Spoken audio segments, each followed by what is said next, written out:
All right, 10K a day every day. See how long I can do this for. Oh boy. Okay, so this is going to be kind of a different video. And, one thing I see in motocross, dirt bike racing, is a lot of us, we're all vets and we all carry the dad bod around the track. And one thing I hear about people riding is, they'll blame their suspension, they'll blame everything, I can only go 3 laps, I get arm pump, I get this, I get that. And I think we can all change that. I mean, even being 40 years old, I'm 40 now, there's no reason that I can't be in the best shape of my life. And I have used a lot of excuses over the last 15 years. And, they say it takes a 10 out of a 10 effort to master a sport and a 1 out of 10 effort to sustain it. Well, I have definitely been that 1 out of 10 effort for the last year in this sport, and I've sustained it. Look, people always applaud me and say, man, you're so fit, you can go for so long. And the reason I can go for so long is, believe me, I am not in great shape. It's technique. Over 30 years, you kind of figure out how to ride a dirt bike the most effective way.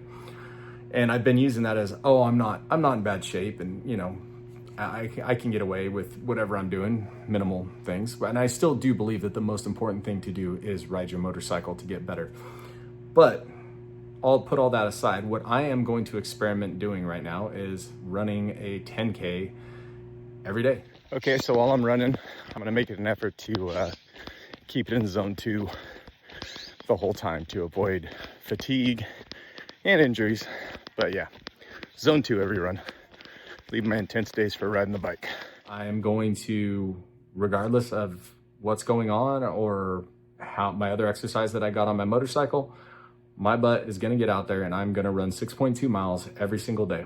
And the only excuse that I can have is if I'm legitimately sick. I'm not David Goggins, so I'm not gonna go out there and be puking while I'm running. That's just, I need to let my body recover. I don't wanna end up in the hospital with rhabdo or something. So I've had multiple injuries. And part of this is kind of an experiment to see if the running will improve my injuries. Now, I've heard from multiple people that they had bad knees, multiple knee surgeries, bad backs, and running helped it. And I do believe, and then I kind of don't believe that, I'm on the fence with it. But I do believe that our body adapts to things. And if I'm running, my body, most likely what I'm thinking is it's gonna find a way to get me to run. Even if I do have, I've had 3 knee surgeries, I've blown my ACL out twice, I have half a meniscus in my right knee, I have 3 blown discs in my lower back. I have torn my Achilles completely and had to have it repaired. I have a rod in my femur, screws in my hip, screws in my knee. And those are just the lower part of my body injuries. I've broken both my feet multiple times, across the top, and I've had another surgery on both heels, surgeries on the knees. And so I'm gonna put it to the test and see if that will actually happen, or if I'm just gonna run myself into the ground and my days of running are done. So that's part of this experiment. My starting weight, now this is another thing, is 217.5 pounds. That is what I started at. And I need to lose weight. I am about probably 30 pounds overweight. I don't really look like it on the bike, but I could be about 190. I'm carrying probably around 20% body fat, and I need to lean up. And you read online and everybody says, all right, it's all about diet, nutrition.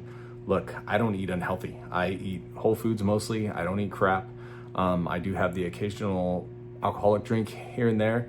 But I think my body, and this is just my assumption, is I've just adapted over the years. I've ridden dirt bikes so much that it doesn't really see that as exercise. It's just kind of, my body's adapted and it's learned to fuel itself, with minimal fuel, with the exertion that I'm putting out. So I'm hoping that I can drop down and get into a healthy BMI doing this every day. And, I'll list out the diets I've done. I've done paleo, I've done carnivore, I have done vegan, I have done high carb, low carb, you name it. I have done it all. I've done keto, and keto, carnivore, they don't work for an athlete, in my opinion. They might work for your occasional athlete or maybe a ultra marathon runner or something. But for a motocross athlete, no way. You have to have carbs. So I'm just gonna eat same diet. I'm not gonna change it. I'm not gonna drop my calories. I'm just gonna see if, running, because everybody's like, running won't make you lose weight. Well, if I eat the same and I burn 900 calories running every day, theoretically, I should be dropping some weight. yeah, every time I've tried one of those diets, I just rebound. I go right back to where I am. So it's like, I got to try something else other than dieting. The reason that I want to do this too, I have a 7-year-old son who loves motocross, loves riding, and I want to show him what hard work looks like on a dirt bike and in life. So I'm going to get out there and I'm going to go run every day, and he's going to see me run, and I take him riding on the dirt bike and we go to tracks and stuff. But I want to show him that it's not just about having fun. And I notice he's like a little sponge. Anything that I do, he'll do. He'll see me go out there and bust out 20 minutes on a track. I don't even have to tell him. That kid will go out there and do a 20-minute moto on the track without me even saying anything. Sometimes he runs out of gas. I'm like, I have to pull him off to put gas in his bike. So part of it is setting a good example for my son, and also setting him up for life. I want to show him that, regardless, that effort, it helped me. Me putting in the effort when I was a professional, it took me on a different path in life than I probably would have went on. I probably would have been a lot more lazy and, kind of push stuff aside. But, when I was younger, and to make it as a professional 20 years ago, it took hard work. So I want my son to realize the same thing and realize that, hard work will pay off in the end. I heard something the other day, and it says, when nothing changes, nothing changes. Well, and that makes sense, because I have been doing, like I said, the same thing for 15 years and nothing has changed, right? Still the same results from 10 years ago, same results from 15 years ago. Like my race today, I'll have an occasional good race here and there. So it's like, in order to change who I am as a person and an athlete, I need to do something that's changing something in my life. And a little change, like, oh, I'm gonna eat salad or something, that's not gonna change anything. So it's gotta be a big change for me. So I think this may be the big change, and I could end up in one of two places. I could run myself into the ground, or, I can become something else, but we shall see. So I've already done the first week, and I'm gonna show you how it went, whether I hit a wall and I'm giving up, or I'm gonna continue with it. So let's check out the results. So I'm going to take notes on every day I do this and how I feel and what feels good, what feels bad. And so this is how I started. On Monday, I started with 2 miles. My knee was pretty sore. I was limping. I could barely walk down the hill that goes to my house. And it was pretty much a copy of the last time I tried running. So I said, okay, let's just try to maybe push through this. Tuesday, knee was sore. I still went out and did it. I got to 3 miles this day, so I was a little bit more than the day before. And then my knee locked up on me again, and I was limping at the end of the run. And it's my right knee, not my left knee, and that's the one that I've had the multiple surgeries on. Knee definitely couldn't handle anymore, but as soon as I got to the point where it was hurting, beyond just very minor, I stopped. And then that day, I also did 2 15-minute sessions at a local track. And then fast forward, I am using something to record my runs.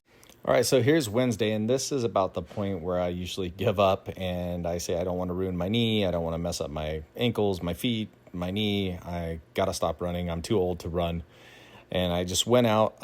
My knee was still sore, but it wasn't any worse. So I went out and I did 5 miles that day. So I actually, in right about 5 miles is where my knee started to hurt. So I backed it down on the last mile, and I also went and did 2 20-minute sessions on our track and trained that day. So that's how Wednesday went. And then now I'll start getting into where I'm recording my runs. So the first 3 days, it was just try to finish, and let's try to get close to a 6.2 mile run. Okay, so on Thursday, this was the day it kind of, I wouldn't say it all started coming together, but my knee was still a little sore, but it was actually better. And I said, you know what, I feel like I can make the 10K pace today. So I ran, you can see my miles weren't very fast. They were 12-minute miles, but I ended up getting it completed, and my knee actually felt pretty decent, still a little sore, but I was able to get through it and finish the 10K. I was a little worried that I was going to be pushing it too hard, too much, too quick. So I decided to go to my gym, and I did it on a treadmill. No inclines, no pavement, a little easier on my knees. And I went on the treadmill, and my pace was a little quicker than usual. And that's probably because I'm running on flat ground, level 0. I'm not going up hills, down hills. And my knee barely hurt at all. So my knee is actually starting to improve and starting to feel better, along with my back, my ankle. It seems like my flexibility and the the mechanics of me running are starting to get a little better, and my knee is actually surviving this test I'm putting it to. On Saturday, I had an early morning riding session at about 7 a.m. I did a 15-minute session, a 25-minute session, and a 10-minute session. So I was already pretty fatigued by the time it was time to go out and run, but I ran, did a 10K, and my knee surprisingly did not hurt at all. So I went from my knee being so terrible that I couldn't complete more than 2 miles to it not hurting at all. So that is a big, big plus for me. All right, so after my very successful week of running and my knee not hurting, I managed to get the stomach flu and pretty much throw up everything that I ate during the day and all night long and all day, and laid on the couch all day and was not able to run. I think I took a total of 30 steps from my bedroom to the couch and maybe one time to the kitchen. So not fun at all.